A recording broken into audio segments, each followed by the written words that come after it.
Olá! Que alegria estar aqui com vocês de novo para compartilharmos um pouco daquilo que a palavra de Deus nos fala, né? Hoje eu quero trazer aqui para o nosso pensamento, para nossa reflexão, 4 pecados que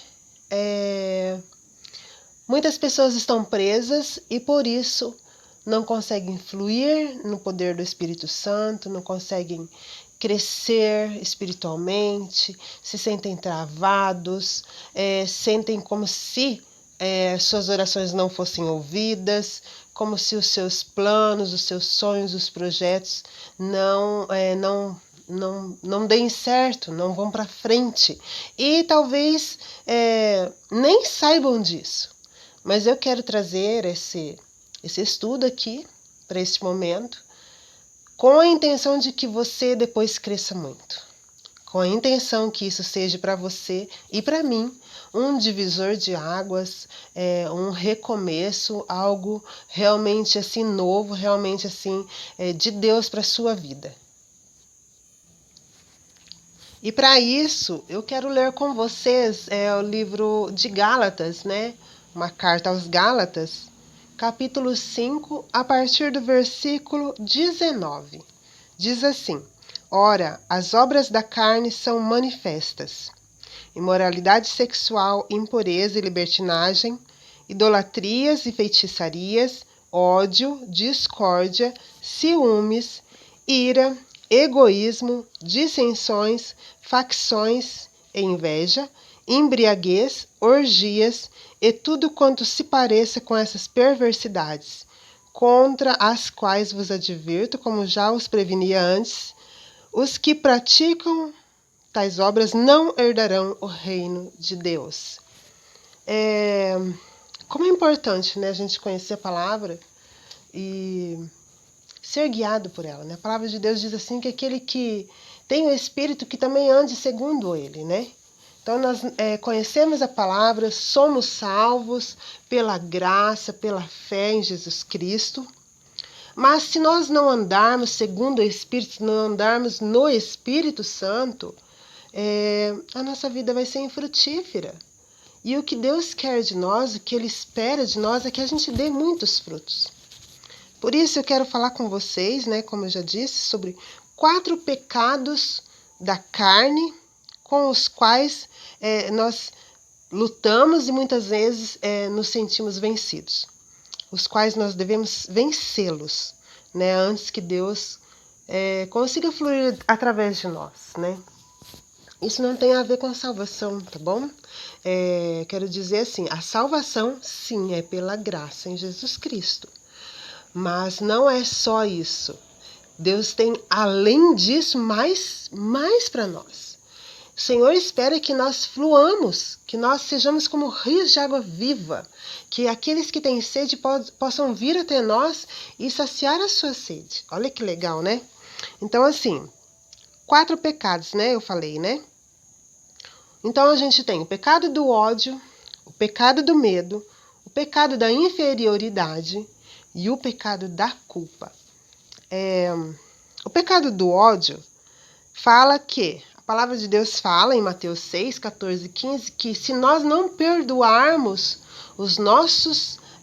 não perdoarmos os outros, nós também não seremos perdoados por Deus. E o ódio, ele destrói mais a pessoa que odeia do que a vida daqueles que ela odeia. Ela destrói mais a pessoa que sente, que tem esse pecado na sua vida, porque é pecado. Né? Quando Jesus fala assim, né, no livro de Mateus, se vocês não perdoarem aqueles que o maltrataram, vocês também não serão perdoados. Né? E quem tem o Espírito, quem tem Jesus Cristo, ele vai aprender essas coisas. A palavra fala, venham como estão. Mas não diz que é para nós permanecermos daquele jeito, né? Esse espírito de não perdoar, não perdoador, é o inimigo número 1 da nossa fé, né? E ele vem e traz consigo várias situações, né? Quando a gente ouve as pessoas falarem de enfermidades como câncer, doenças degenerativas, doenças psicossomáticas, comumente, sempre nós ouvimos por trás disso, se vamos lá a fundo, ouvimos sobre também raiz de amargura, né, que é falta de perdão. Mas eu quero seguir um pouquinho aqui com vocês. O pecado do medo, né? Muitas pessoas vivem dominadas pelo medo. Medo de doença, medo de fracassar, medo de casamento não dar certo, medo de não dar conta. Eu já uma vez falei que o que eu mais temia era o medo de não dar conta, né? Mas a gente precisa confiar no Senhor, né? E a palavra de Deus fala, né? O livro de Jó fala assim: aquilo que eu mais temia me sobreveio. Ou seja, né? Aquilo que eu mais tenho medo acabou acontecendo. E ninguém tem medo de ser salvo, ninguém tem medo de ganhar dinheiro, ninguém tem medo de crescer. Esse medo não é o medo de prevenção. Esse medo é um medo doentio. O Senhor não nos fez para ter medo, não dessa forma. Nós precisamos entregar esse medo ao Senhor e crescer nele. Precisamos crer no conhecimento de Deus. Crer no conhecimento revelado que o Senhor traz ao nosso coração. Se nós andarmos sempre por vista, gente, a Bíblia fala que nós não podemos andar por vistas. Se nós andarmos sempre baseado naquilo que nós temos, né? Baseado naquilo que nós vemos, nós não rompemos. Porque muitas vezes as circunstâncias são desfavoráveis, são negativas. Então nós precisamos andar firmados na palavra do Senhor. Precisamos andar com fé no Senhor, né? A palavra de Deus fala no livro de 2 Timóteo, capítulo 1, versículo 7, que o Senhor nos deu o espírito de ousadia. Terceiro pecado é o pecado da inferioridade, né? Muita gente é cheia de complexos de inferioridade e vive constantemente frustrada. É necessário primeiramente entregar a Deus todo esse sentimento e é necessário se permitir ser reconstruído pelo amor de Deus, ser reconstruído pelo poder curador do Espírito Santo. Esse complexo é muito destrutivo e trava as pessoas. Vem sempre após uma frustração, uma situação negativa. Muitas vezes vem a depressão, o pessimismo, que também vem. É necessário aprender um novo modo de agir. E o Espírito Santo quer nos ensinar. Tem uma palavra no livro de Marcos 9, 23, que fala exatamente isso. Tudo é possível ao que crê. Então, nós não podemos nos sentir também menos, inferiores, né? Nada vai dar certo. Eu não mereço ser feliz. Eu não mereço esse casamento. Eu não mereço esses filhos. Eu não mereço ter um bom emprego. Eu não mereço a salvação. Eu não mereço o perdão do Senhor. Isso não é humildade. Isso é um pecado. Isso é um pecado de inferioridade. Porque a Bíblia fala que nós somos filhos de Deus, nós fomos comprados por um alto preço pelo sangue de Jesus naquela cruz. Nós somos importantes. A Bíblia fala que Deus é que sabe o que Ele pensa sobre mim e sobre você, no livro de Jeremias. Então, queridos, quando a gente fala assim, eu não, coitadinho de mim, eu não, imagina.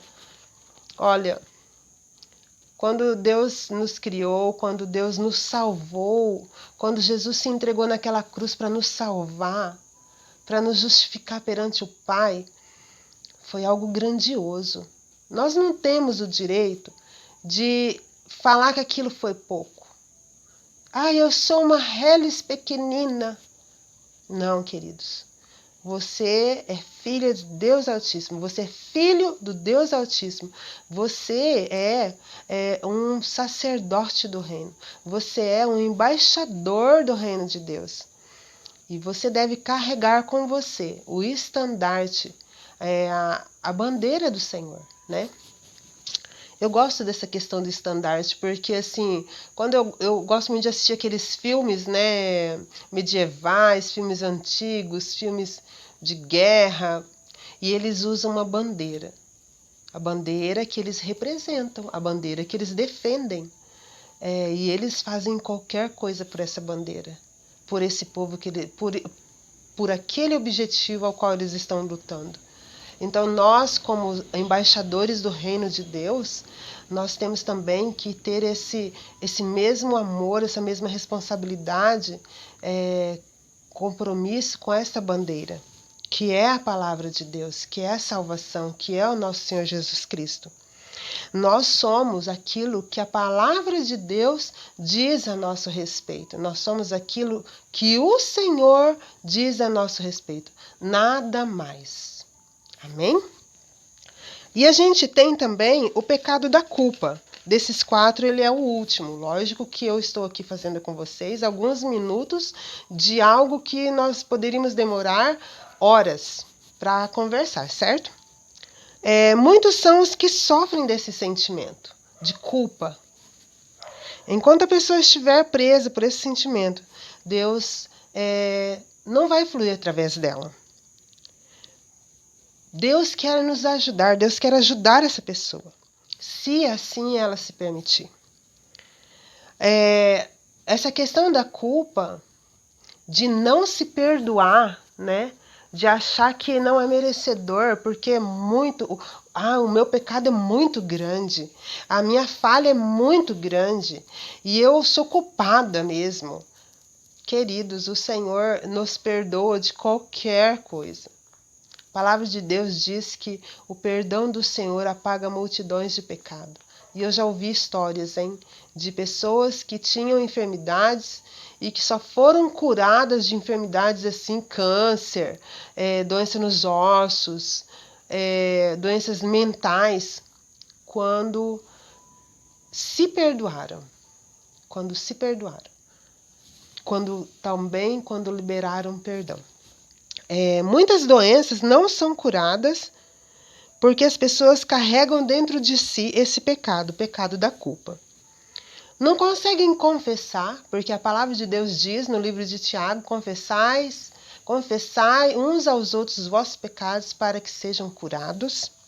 Porque quando a gente fala, a gente desentulha, a gente fala, a gente ouve o que a gente está falando. E isso é importante. A gente reconhece quando a gente fala. Não liberam perdão, se sentem inferiores e têm um ódio não só dos outros, mas de si mesmo. E isso traz sobre si muitas doenças, psicossomáticas inclusive. A cura virá a partir do poder de Deus e de seu imenso amor, de seu amor transformador, de seu amor curador. É preciso que essas pessoas, é preciso que eu e você nos acheguemos a Deus. Entreguemos a Ele toda essa dor, toda essa tristeza, e Deus vai vir com seu poder sobre a nossa vida.